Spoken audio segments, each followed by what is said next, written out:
I told you, this thing is bigger than Nino Brown, and I got a list of proof. If I'm going down, I'm taking a whole lot of people with me. Order in the court. Am I my brother's keeper? Yes, I am. Am I my brother's keeper? Yes, I am. Am I my brother's keeper? Yes, I am. To this day. Nino Brown Boxing, I'm back in the building. Shout out to the LDBC. Don't forget to hit that like button and subscribe.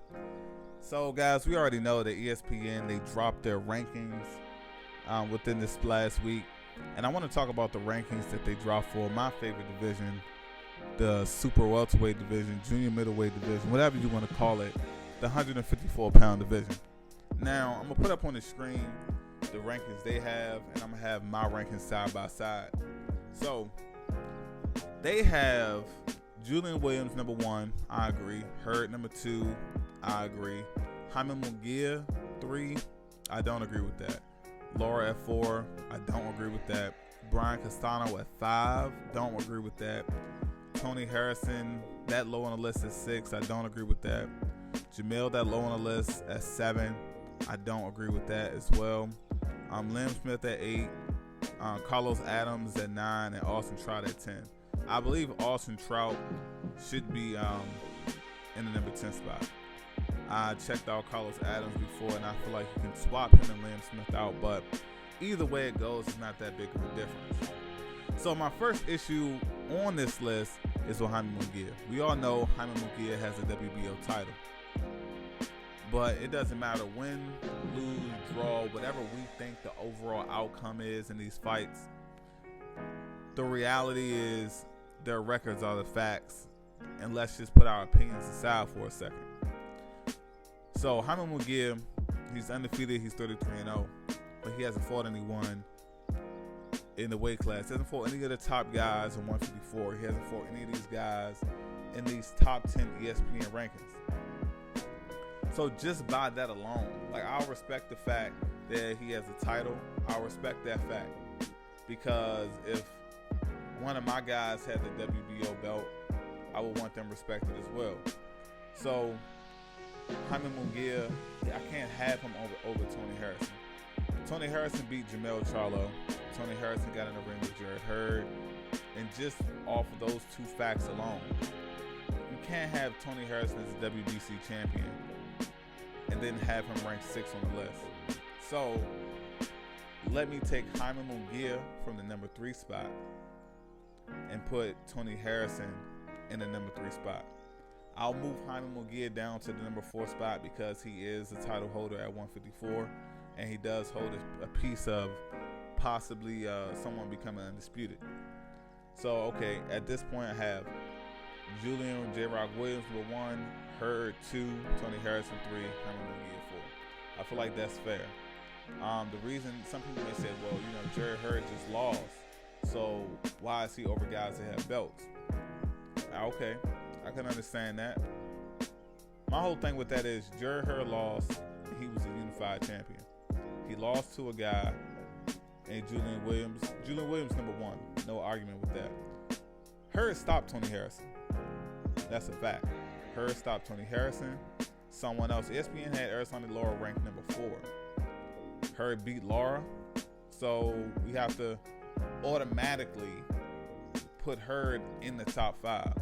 But on top of that is Hurd was the first person to stop Austin Trout.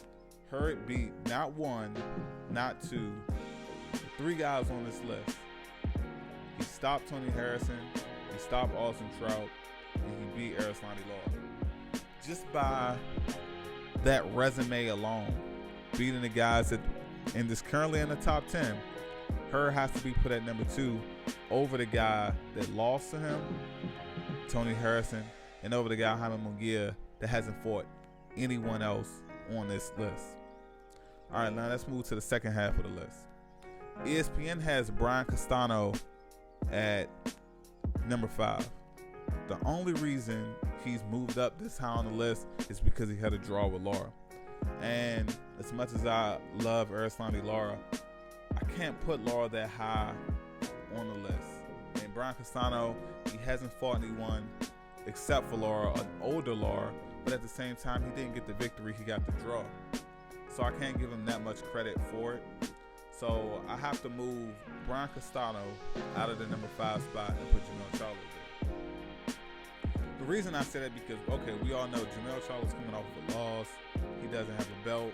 Well, he came off a loss against Tony Harrison, and then he had a filler-in fight against a lower-tier guy that doesn't crack the top 10 and doesn't actually make any noise at 154-pound division, just a replacement guy for the Tony Harrison fight.